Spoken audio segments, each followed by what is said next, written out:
to New England Cuisine, the program that celebrates the food and flavors of your favorite New England chefs. I'm your host, Scott Summerfield. Early spring is a great time of year for farm fresh vegetables, and here to make some delicious spring dishes is Chef Chris Prosperi from Metro Beast Restaurant in Simsbury, Connecticut. Welcome, Chris. Hey, good to thanks see for you having again. me again. Well, Chris and his wife, Courtney, bought Metro Beast in 1998, and since that time, Chris has had an amazing culinary career. Metro Beast has received critical acclaim on both a local and national level, from Connecticut Magazine to the highly distinguished James Beard Foundation. The Hartford Courant says, if you haven't made a trip to Metro Beast yet, get in your car right now and start driving. The New York Times calls Chris a technical master and raves that Metro Beast is a restaurant worth traveling for. And the prestigious Zagat survey ranked Metro Beast as one of the top 5 restaurants in Connecticut for American food. Chris is a bi-weekly guest chef on NBC 30 News and has appeared on TV and radio programs throughout the U.S. He's a weekly recipe columnist for the Hartford Courant, and his work regularly appears around the country. He travels extensively through the U.S. each year, teaching cooking classes at venues like Disney World, Yosemite, Philadelphia, and Nantucket, and has even shared his culinary expertise at events in Europe. His recipes have appeared in 6 books, including the Best American Recipes of 2005 and 2006. And in 2007, Chris was honored by Chef Magazine as one of 5 national finalists for the Distinguished Chef of the Year award. He's also a member of numerous culinary associates and graduated 2nd in his class from the Culinary Institute of America. 2nd? Yeah, what was that? Well, we're delighted to have you here tonight, Chris, and we'd like to thank Metro Beast for generously providing all the ingredients for tonight's program. So, what are we going to cook tonight?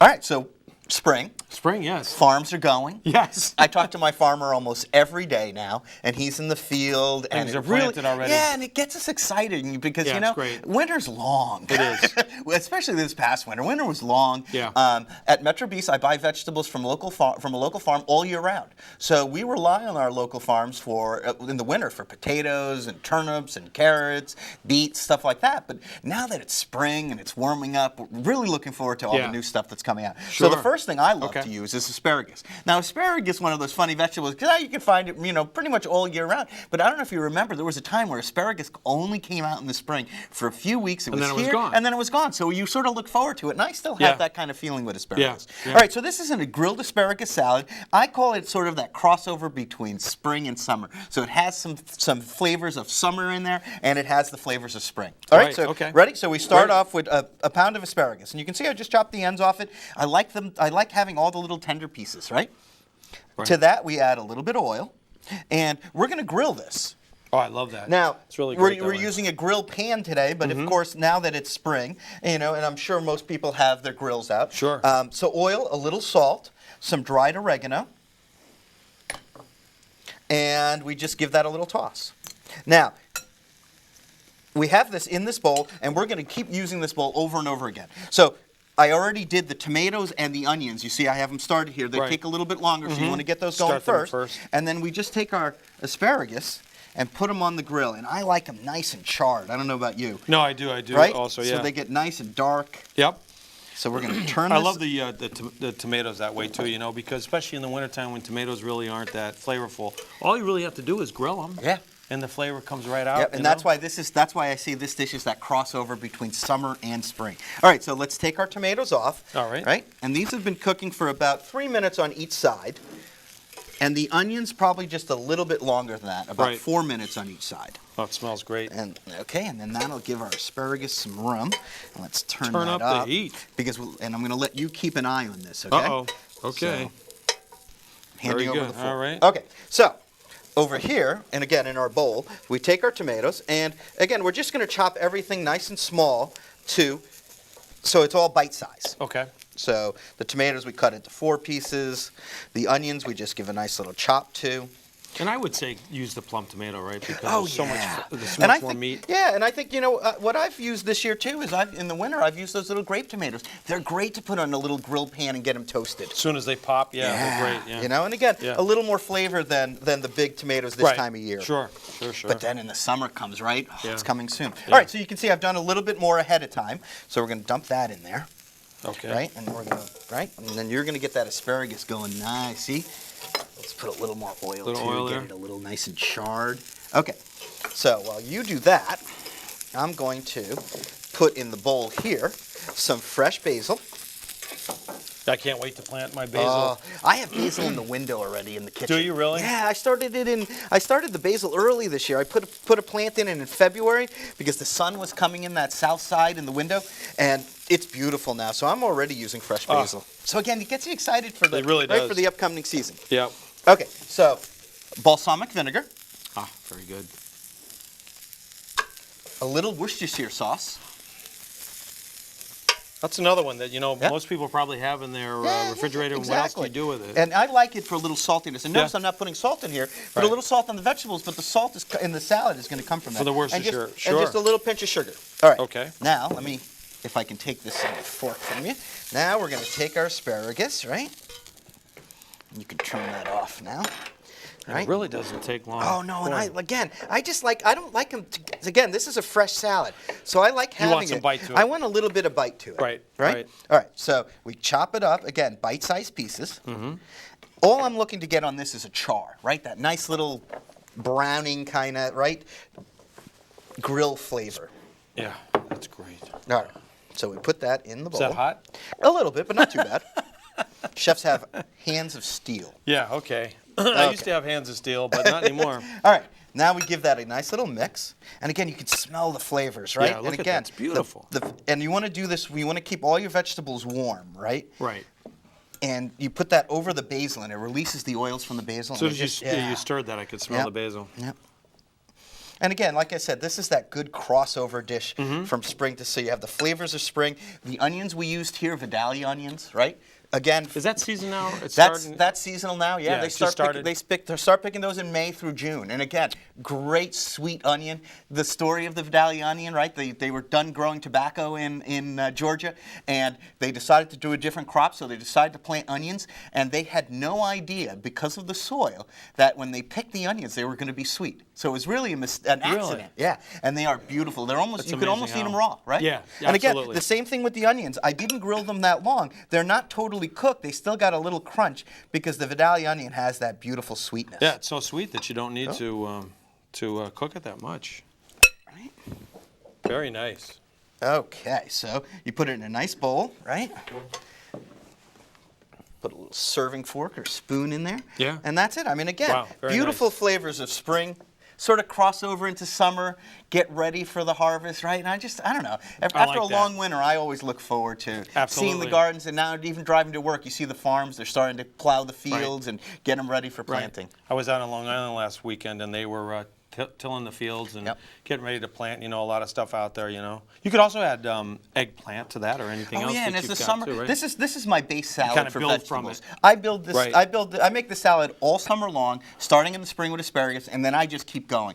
And again, same idea: grill zucchini, eggplant, always tomatoes, onions. And just makes a great salad. You can have it at night warm, or the next day it's a great little cold salad to have for lunch. Yeah, great. Well, if you want more information on this dish, you can call 860-623-8143, or you can email us at anycuisine@cox.net. That's anycuisine@cox.net. Well, that's a great way to start off. And then you could add chicken to it. You could make it a... Well, I always use this as a base for grilled fish. Right? And again, once you On the start plate, grilling, so grilled this is a fish. great... Great vegetable salad, or it could be a side dish too. It's another great technique to learn is really how to grill, too. Yep. I think, especially my wife, she asks me, that's one thing I really am not good at. I'm not good at grilling. And vegetables and doing it this way is really a good way to teach people how to handle the grill. It could be done inside on a grill pan, or it could be done, especially now. I smell it on my way home from work sometimes. You smell the people get the barbecues going at the end of the day. Sure. And I think everyone moves towards that hamburger. But you know what? You can grill vegetables too. Well, get out there and try some grilled vegetables on the grill this weekend. We'll be right back. We've got a couple more great recipes from Chris Prosperi from Metro Beast. It's grilling time. Touch the ball. Yeah.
Explore new worlds.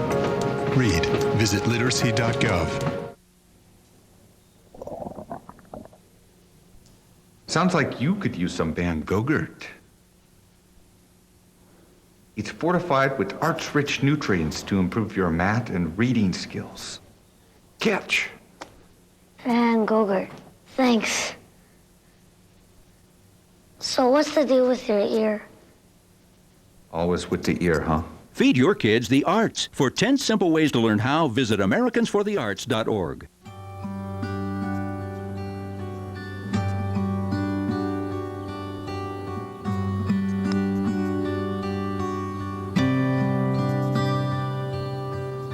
The odds of a child becoming a professional golfer? 1 in 140,000. The odds of a child being diagnosed with autism? 1 in 150. You know the odds of autism. Now learn the signs. Go to autismspeaks.org. What is a hero? Are heroes born, or are they made? In after-school programs, your kids will uncover hidden strengths and find the hero inside themselves. Let us know you want after-school programs in your area. Call 1-800-USA-LEARN. After-school programs, helping kids find the hero within.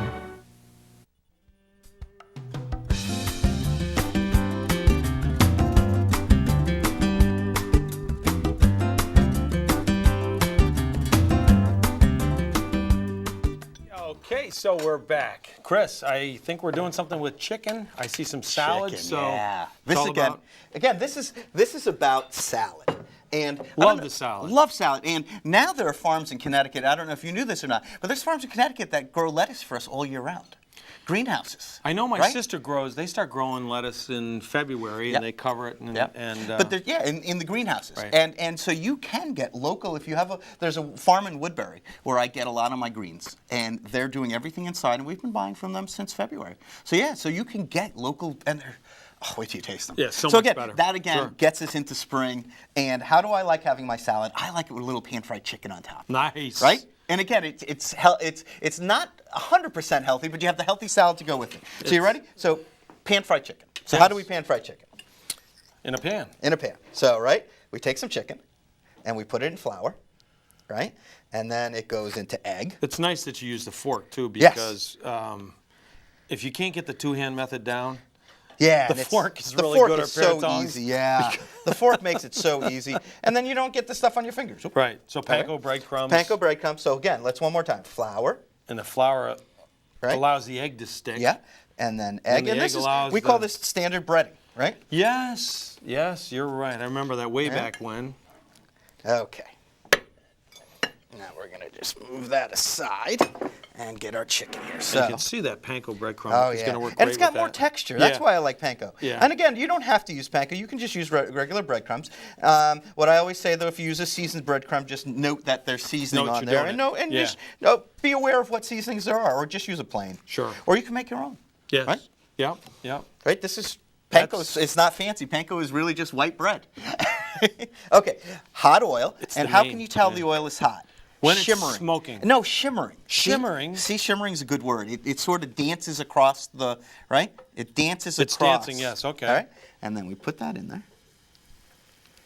We get a nice sizzle. All right. And this is more pan fried too, This right? is pan A little bit more yeah, oil this is in- called in the pan pan. frying. And again, we're frying in a lot of oil, but the oil is hot, so we're not Right. going to get It's a not lot gonna of get oil. absorbed through it. Yep, we're not going to have a lot of oil absorbing. Okay, so I'm going to give you this. Another good thing about So eating healthy You're is going to keep an eye on that, right? I might. Okay. Now, while you do that, I'm going to get our salad ready. So we have these beautiful baby greens. Yes. Vidalia onions. Love 'em. right? Yep. Sweet, sweet Vidalia onions again. And if you can't find Vidalia onions, and you can pretty much find Vidalia onions at all the supermarkets now. But if you can't, red onions are good, right? The Bermuda Right. red onions are a good substitute for that. Parmesan cheese. It doesn't come in a green box. Parmesan cheese does not come in a green box. Okay. You want to get a good Parmesan cheese. You don't have to grate it yourself. Though you can. A lot of the supermarkets now do those They little s- bags. It's pre-grated for you. It's just Exactly. really real Or Parmesan. buy a nice hunk of Yep. Parmesan and a nice A little file, grater. grater. Yeah. But like I said, if you don't want to do that, the stuff buy they grate them. for you in the supermarket's fine. It's the same stuff. Right. It's just they're grating it for you. Right. You pay a little bit more for the service, but okay, right. All right, then Parmesan cheese, Italian dressing, and again, I make my own, but you can use your favorite one, right? It's real simple to make. Mine is just a little Dijon, red wine vinegar, olive oil, salt, oregano, pepper, and that's it. And a little Dijon mustard, right? And shake it up. I make it in those deli containers. I do the same thing. Right, and then you just shake it up. Yeah. It's fun, Yeah. right? So a little bit of dressing, Yep. and then we toss it. I always love my salads tossed. You know, some people like, you know, handing the salad dressing out and let your guests I do don't it. like I that, like yeah. tossing it because then you Right. have the right amount. Right. All right, then we put it in a nice bowl, That's a funky bowl. funky bowl, right? I like that. And again, dressing for me, I always like just a little bit. I don't like my greens overdressed. Right. Just a teeny little bit, just to wet them up, right? And Right. especially with mesclun mix, baby greens, It'll they wilt don't. Yeah, fast, they don't yeah. need much. Yeah.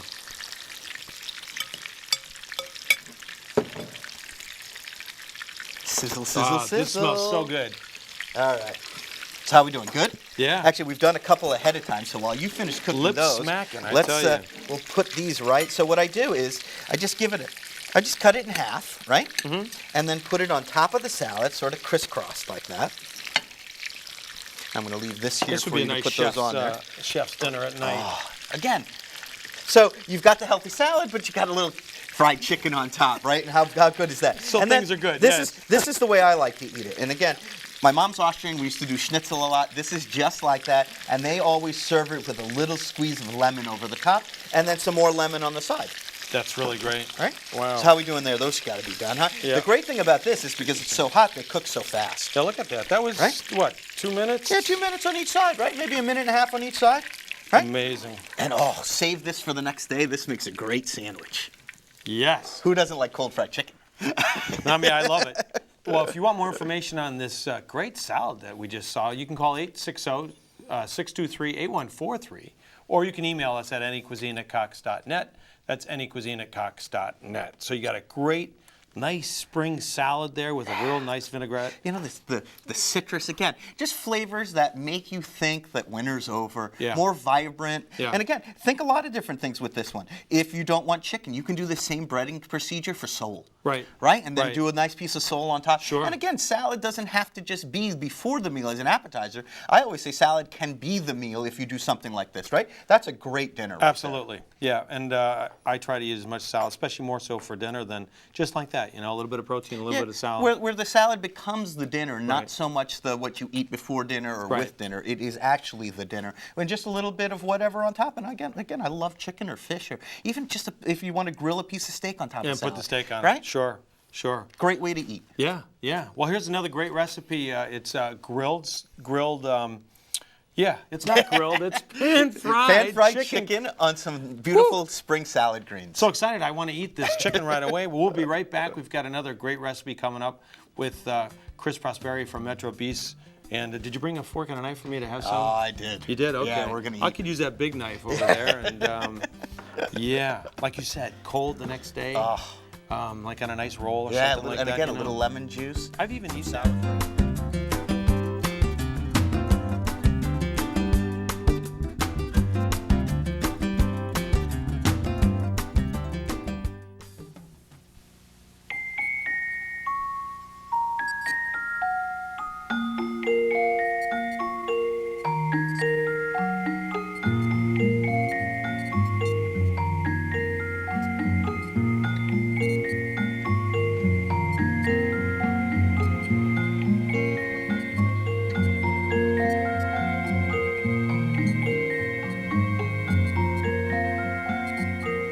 In the event of a car crash, 3 out of 4 kids are not as secure as they should be because their car seats are not used correctly.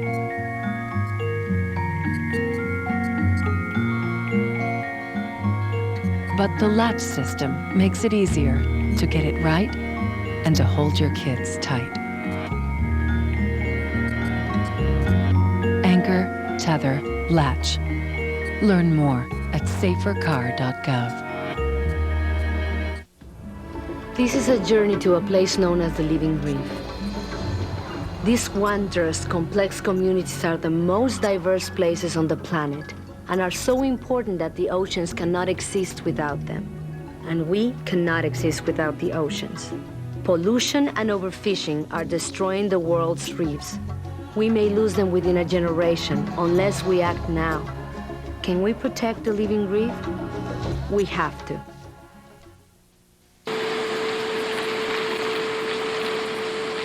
Mom! Mom! What? You can't find Ichabod. What?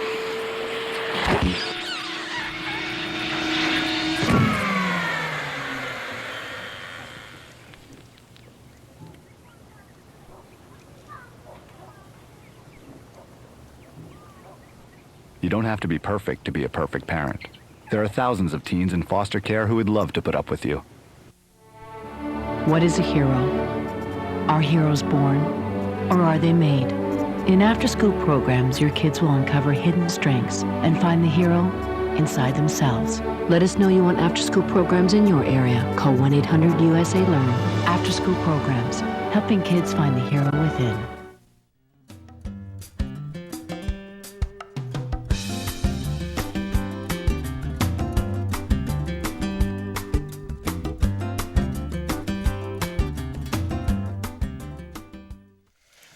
Okay, so we're back. We've got our last recipe of the evening here. And are those Vidalia onions? Those are, again, Vidalia onions cooking away in the pan. And I see something with pasta. Pasta. So what are we going to make? So what do we have for spring? Peas. Now, spring peas. Now, peas aren't really ready yet. No. So why are they called spring peas? They're called spring peas because they're one of the first things we plant in the spring. Now, they do come up first, so they are one of the first green vegetables we get. We usually get them end of May, beginning of June. Sure. Yeah, but they're called spring peas because one of the first things the farmer plants are the peas. Okay? So again, gets me thinking about, right? This is a great dish it for is. this. And again, really ham is. and peas. Yeah. That's a marriage, right That's there. it. It really is. So how do we start this? So this is a pasta, and what we're doing is sweating some onions, and to that we're going to add garlic. Do you like garlic? I do. Do you really like garlic? I really do. Do you really like garlic? Do you really like garlic? As long as Because you if you cook really like garlic, we'll put it all in there. Oh, it smells right. Lights up the place. Really okay, does. so we just cooked that for just a minute or so. Not even, 30 seconds, just to get that going. Sun-dried tomatoes. I usually like to buy the ones that aren't in oil. Right. You know, and I agree. They're a little drier. I just plump them in some warm water, like tea water. Right. Right, and then you can just give them a quick little chop like that. Right. Ham. Now you can use regular ham, or you can be fancy like me. You can buy prosciutto now in the supermarket already sliced, and then I just chopped it. I just love the flavor of prosciutto. Smoky, flavor earthy flavor to it, you know. And again, it's great that you can buy it already sliced like this in the markets, and you don't need much. Right. Okay, so Yeah, we get that that was going. just, yeah, about a quarter cup. It was one package. Yeah. Smells good, doesn't it? Do you like garlic? Yeah. Oh, dry sage, and just a little bit. And again, Which I goes love great the with flavor. the ham. Yeah, I like that combination of sage. And again, my sage bush that I have at home is already starting to come back, which is great. And again, you start seeing chives coming up in the garden. Your sage plants start coming back. Yeah. All right. Then we're going to add some white wine. Very nice. All right. Any kind of white wine. Yeah, you know, I always say, and Make this got it me in good. trouble. I always say, now listen, this is a good story. I always say, and again, I shouldn't say this anymore, but I'm going to say it. I always say, it's the wine that, what wine do you cook with? You cook with a good wine, but not a great wine. What does that mean? You cook with the wine that when the neighbors come over, you pull out. Not the wine that you would, have with your wife or a romantic dinner or whatever, a special occasion. And I said that at this talk, and my neighbor's best friend was there. So needless to say, really they came over and they're just like, where's the good wine, is he bringing out the cheap stuff again? So no, it's not the cheap stuff. It's just the stuff I like to cook with. Yeah. All right, so Okay. That was good. that was good. Yeah. That's a good story. A little bit of cream. I like the beaker thing here you got going on. Yeah, right. And again, that's a little heavy cream. If you want to lighten this up, I always tell people use 2% milk. When you get it up to a simmer, because it's not going to thicken like cream. When you bring it up to a simmer, thicken it with a little cornstarch and water mixture, that slurry. You take equal parts cold water, cornstarch, mix it till it's nice and smooth, and pour it in here as it simmers, and then it'll thicken like heavy cream. Correct. And again, you don't get all the fat, but if you know, But fat rules. I mean, does come make on. things taste good. You know? All right, peas. And again, where are these peas? These are actually peas from my farm that we froze last year when they were fresh, and we're still using them. right? That's Again, great. think about that when you if you do Yeah. get peas from your garden and stuff, put a little away, bring it back. Well, that's what they did a long time ago. You know, it wasn't Yeah. really that long ago. I mean, you'd put everything up for the. I Yeah. might know my grandparents did it. You know, they either can or freeze. Yeah. All the time. Oh, So- I see some. Yeah, now we're getting Yeah. All right, I now, thought you were done. Now we're going to add already cooked off pasta. And what I do with my pasta is I cook it till about 3/4 of the way done. Then I just drain it. I don't rinse it. I just drain it. It does the get a starch little stays sticky, there. but it does get a little sticky. But you know, when you put it in the sauce like this to heat it up, gonna it'll melt melt right right off. up, and you can see Yeah. they're even the pieces that were stuck together are even coming apart. Right. Really coats it Look at nicely that. too. Yeah. Now, what do we need? Cheese. Cheese. Again, Parmesan Reggiano. Okay. Does not come in a green cylinder. Right? You want to use a Some good people like the quality. green I cylinder. know, but for this, let's step it up Okay. a little and get some good real Because Parmesan it is all cheese. about flavor and everything. You're Just right. about a tablespoon of Gorgonzola cheese. I don't want this to taste like Gorgonzola cheese, but I want to the get that saltiness, that the salty buttery. brininess kind of and creaminess from the Gorgonzola cheese. Right. I want to get a little bit of that in this pasta. Right. So we're just for this much pasta, we're going to add a tablespoon. So not a lot, not like you're going to be like, wow, that's a Gorgonzola pasta, but it'll have that flavor. Right. Okay. Right. It'll be a flavor that you really can't detect, but without it, yeah. It's not- Okay. yeah. Very good. Now, we're going to take that and put it on our bowl. Oh, just the smell. Yeah, just to see that